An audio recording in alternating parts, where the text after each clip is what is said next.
Okay, so Disney turned 100 this year, and it has not been the best birthday. Wish, the new animated film, flopped at the box office. These big Marvel movies, they're not performing very well. The worries keep piling up. Today on the podcast, you're going to hear about the state of Disney, what it could do to turn things around.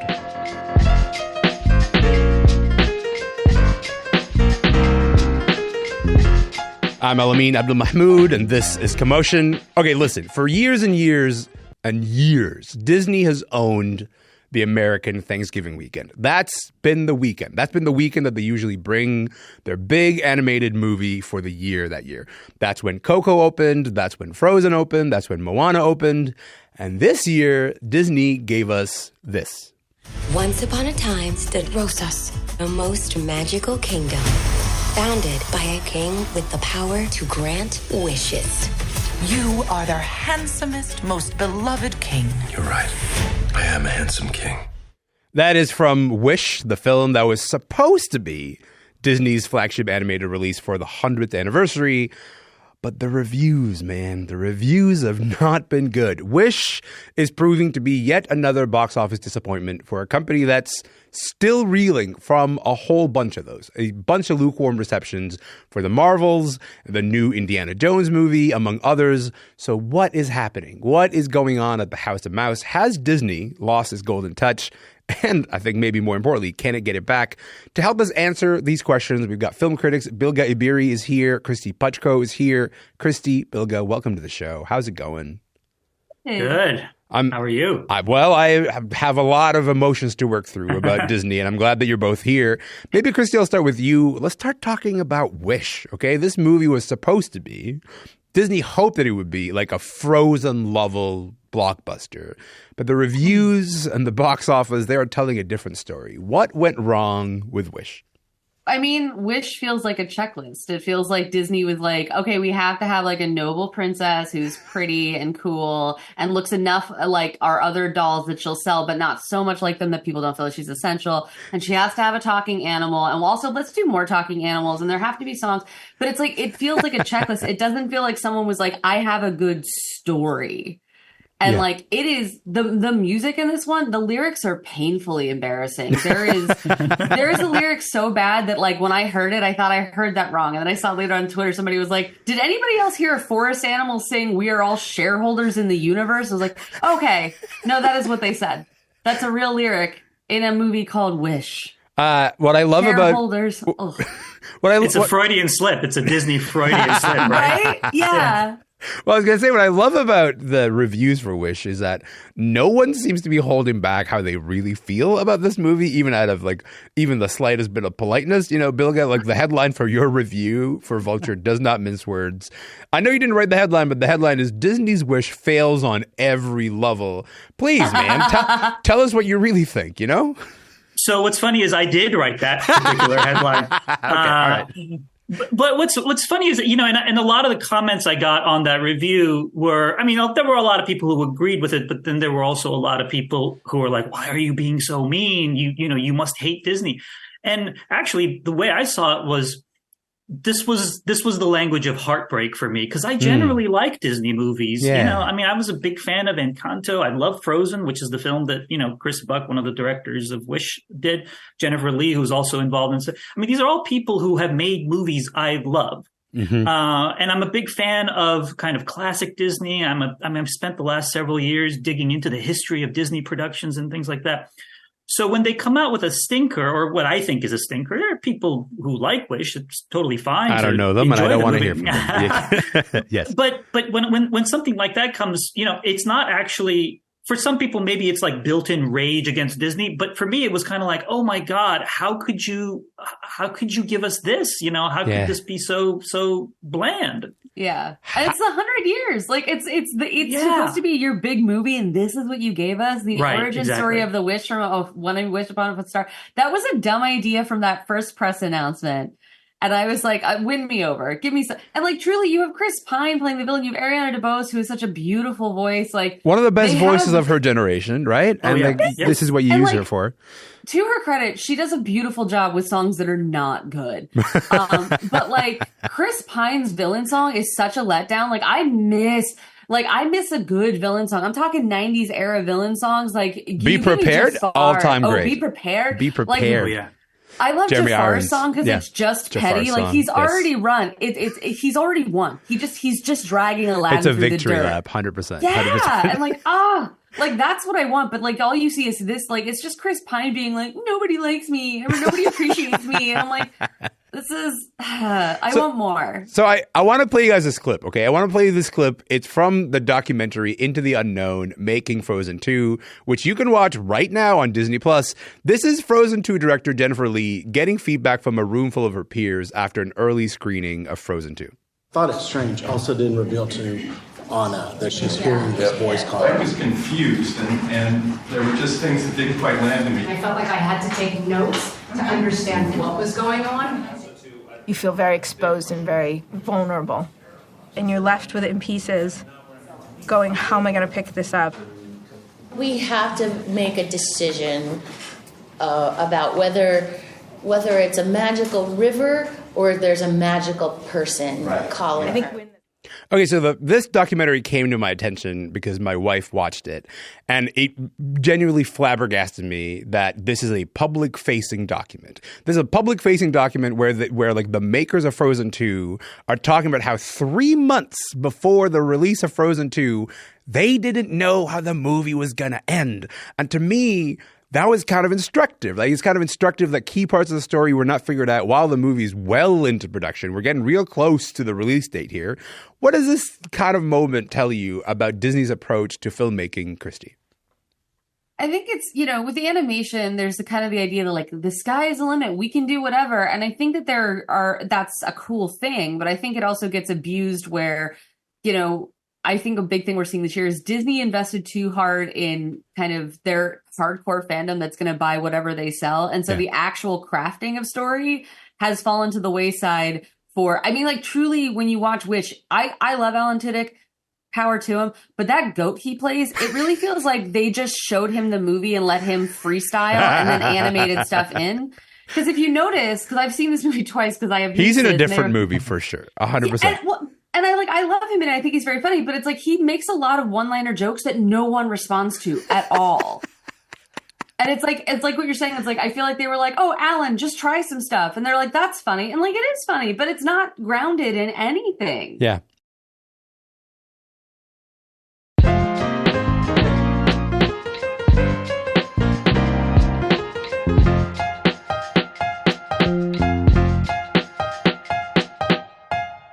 But Kristy, do you see Wish as like an isolated failure, or is it symptomatic of a greater sort of existential crisis that's happening at Disney? I mean, look at this year. They have had like failure after failure after failure. And I think some of it is that they're not necessarily framing these movies as event movies in the way I wish they would. Yes. Because like I think Haunted Mansion is way funner than it deserved, but also it's a funner movie than it got credit for. Haunted Mansion was also suffered because of the strike, so it's not a because of the strike, and also they put it out in the summer when didn't we do that with Hocus Pocus? Don't we understand that's a Halloween movie? Like, sure, it's very strange vibe. But like with like what you're seeing with the Marvels and Ant-Man, Quantumania, and Guardians of the Galaxy, like you already have to be so invested in these stories and in these franchises that the buy-in is astronomical. And like for Wish. Like, the people I've seen who really like Wish are people who are, like, essentially Disney adults who are picking up all these, like, Easter eggs. Some of them aren't even Easter eggs. It's just like, and here's Peter Pan, whatever. Yeah, but, her friends are literally named after the Seven Dwarves. It's not, you know what I mean? It's not subtle. And that's fine, but it's like Disney has become inaccessible to us because, like, for the Marvels, which is a movie I enjoyed, but I do think is a mess.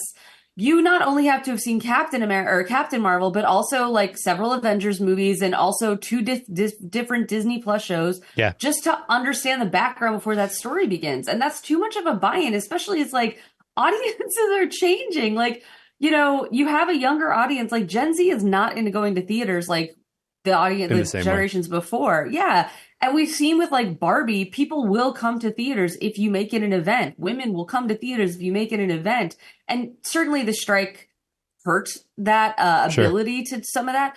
but it doesn't make an excuse for the movies in the first half of the year that still weren't doing well. Well, hold on to your Marvel takes for a moment, because I actually want to come back to that in a minute. But just sticking with animation, Bilge, like when I sort of think about the last few Disney films, they've just made like puzzling strategic choices. So I think, for example, about the fact that like Encanto went straight to Disney Plus, and then it became like the sleeper hit, that people were like, oh my gosh, I love this movie. Fair enough. It was a time in the pandemic when people maybe were not going as much to theaters. But then you have like Lightyear, and then you have Strange World, which were movies that they didn't really turn into events. I actually kind of like Strange World. Like it was at least a movie that took some kind of risk, Turning Red should have been a big theater moment, and then it was not a big theater moment.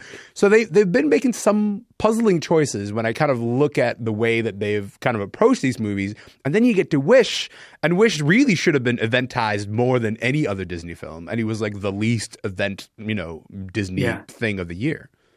Well, and if you look at the reception to those films, you're absolutely right. I mean, Turning Red, Strange World, these are films that actually had some specificity, had some risk-taking to them, had some artistry to them. And then you look at Wish, and it feels almost like a response to the fact that those movies flopped, where anything like a return to safety. Yeah, anything distinctive has been kind of washed out of it. I mean, think about it. You've got a movie about wishes, right? You've got a movie about a guy who hoards people's wishes. There's so much you can do with that. Yeah. Like, people wish for all sorts of crazy things. How about, 20 minutes of just showing us all the, you could do so much. Some wishes could be funny. Like, imagine this movie was with even like a small moment of humor. There was nothing. Right. Yeah. And it's almost like they were kind of almost afraid to kind of take any risks. And as a result, sort of wound up with this really sort of bland thing.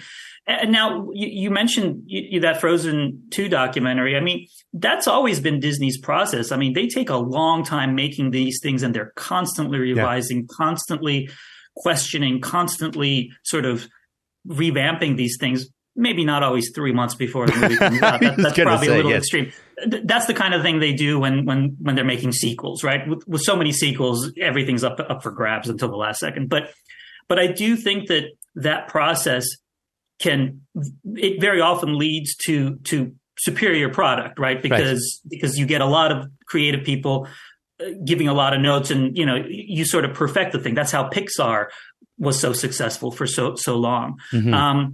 But every once in a while, it can also lead to a complete dilution of anything that was interesting. I think like that's the part that is a struggle for me as someone who grew up with 90s Disney. We sort of grew up with, Disney as like this romantic brand that is able to deliver hit after hit after hit. And you watch a movie and you're like, I know what this movie is about. I know that this movie was like well thought through, and I can romanticize it. And maybe, Kristy, like I think we're relatively the same age. And like there's something about the fact that we didn't have to grow up through a long sustained period of Disney slump. Are we in a Disney slump now, do you think? Yeah, I mean, this year was rough. Yeah. I looked over the movies that Disney came out with this year, and even the ones I liked, they just didn't hit with audiences. Yeah. And I think it's because Disney has kind of lost.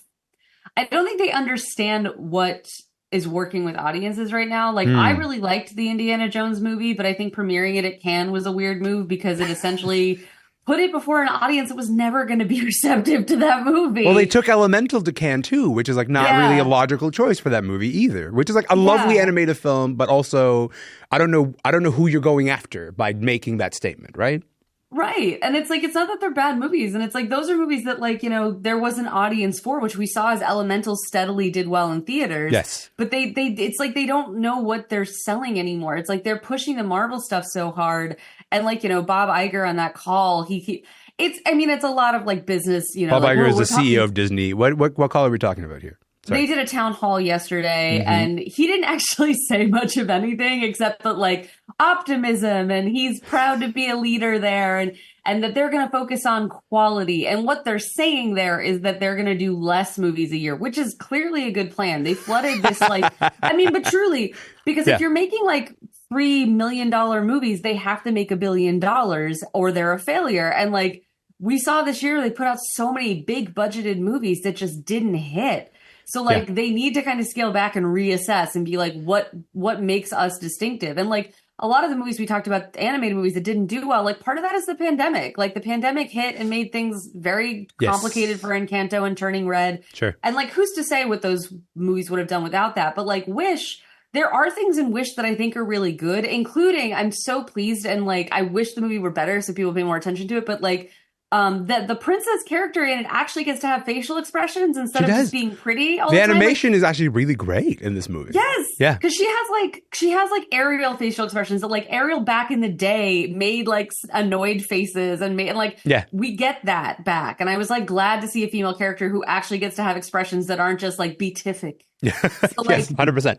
There's some good things there. It's just that like Bilge said, it just feels so like they were like, we need to be in this safe space and like we'll just do, and like so there's just, it's such pandering to the like, do you guys remember Cinderella? Who likes Mary Poppins? Like it's not. I mean, it's not actually telling us much of a story. It's true. It is completely a sort of nostalgia appeal. But Bilge, like the flip side of the argument that Kristy just made, though, is that in 2019, which does not feel like ancient history to me, it was only 5 minutes ago. In 2019, Disney had 7, I think it was, movies that made more than $1 billion, right? We get to this, and that's a remarkable run, and maybe perhaps the victory lap. Maybe like that was like, this is how the Disney era ends, with this giant sort of bang, because they have, in fact, dominated the box office. They've been the gorilla at the box office for like 15 years up, at that point.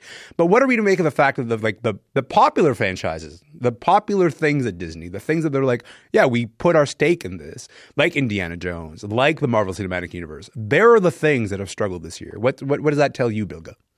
Well, part of it is because they had such a successful 2019. If you think about it, I mean, yes. I mean, the Avengers films were kind of culminating. I mean, there was this whole cycle. Part of the reason those films were so successful is because they were built up as, all these movies that you've seen, this is all what it's leading up to. So there was kind of a natural ending point there. Yeah. And then afterwards, and obviously then the pandemic happened and, everybody was kind of in an apocalyptic frame of mind. And then suddenly Disney comes out with these movies. Well, here are some more people who might be Avengers, and here's some, C-grade superheroes that we're somehow going to spend $300 million making movies about. Sure. And it becomes... and what is fascinating to me, though, is that some of these films have made money. I mean, last year they had Doctor Strange 2, which made $955 million, yes. Internationally.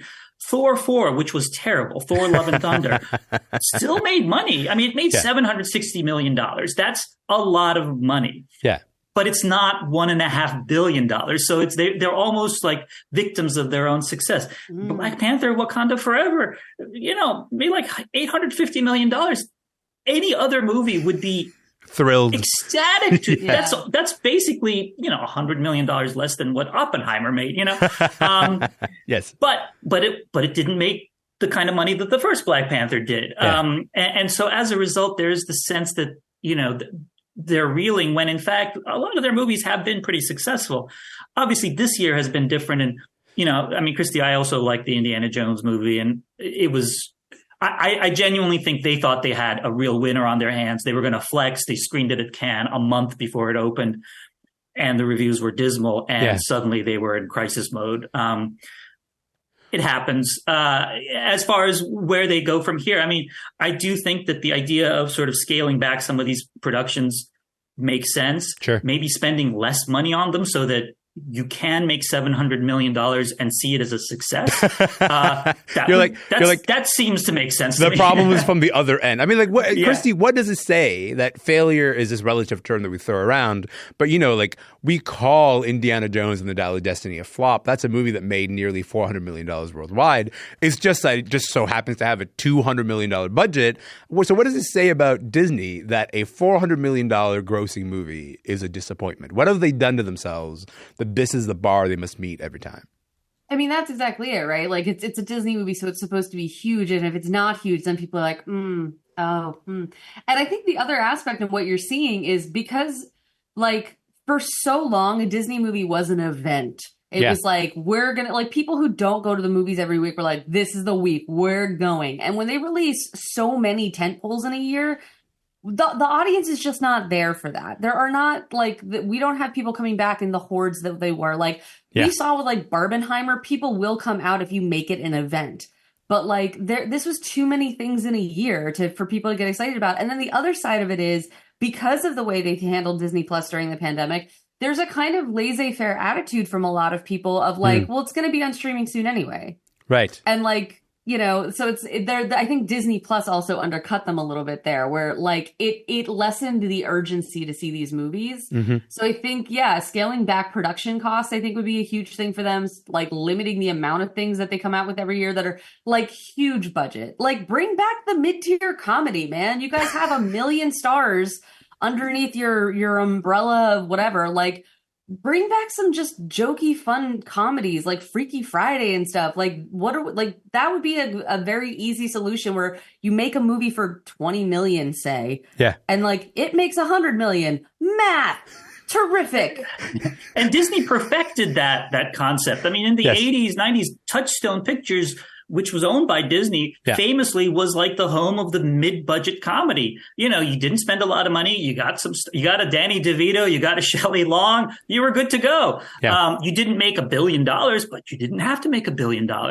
But I mean, there's something to be said about the fact that what you end up learning, Bilge, is that you've got the slot machine, right? There's the slot machine of Marvel characters of you just put out a new one, and then these fans will show up. No matter what you do, they're going to show up for this movie.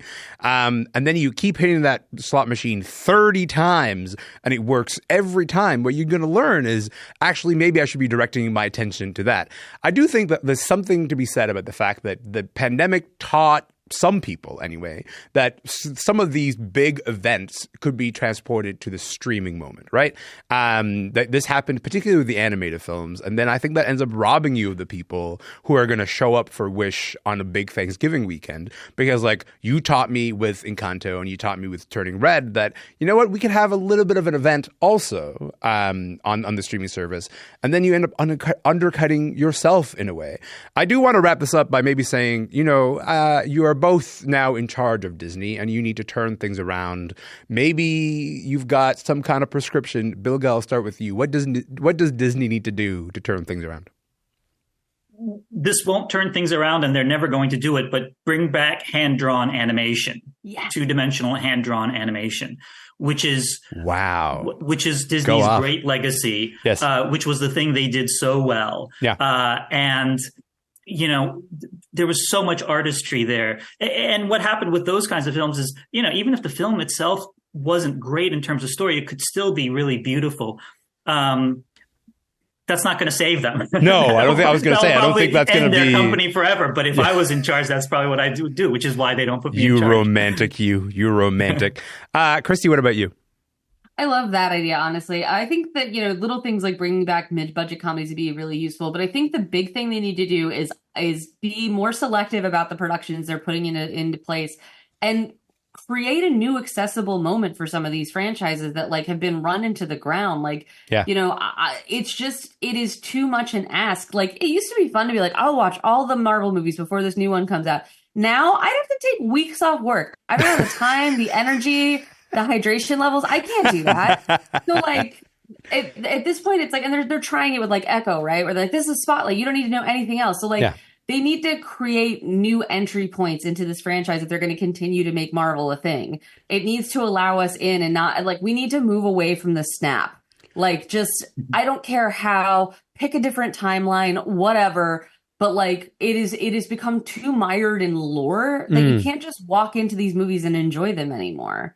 And I think that's a real big obstacle that they're facing. Yeah, the thing that made these movies a success is that, at first people were how many origin stories can you do? And I was no, actually, that's good. It ends up introducing a lot of people to these movies. But suddenly when you get to the Marvels and you're oh, in order for you to have met these characters, you need to have met them on 3 different properties is it's too big of an ask. I'm not showing up for television. You know what I mean? I'm showing up for an entirely different kind of watching experience. Right. I'm with you. Having said that, I am going to see the Marvels because I'm 20 movies deep at this point, so I'm going to do it. But why haven't you seen it yet? That's true. That's the problem.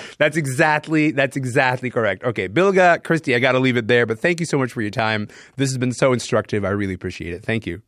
Thank you. Thank you. Of course, Bilge Ebiri is a film critic for Vulture in New Haven, Connecticut, and Kristy Puchko is a film editor at Mashable in New York City. We were talking about the state of Disney right now. Disney's latest film, Wish, is in theaters right now.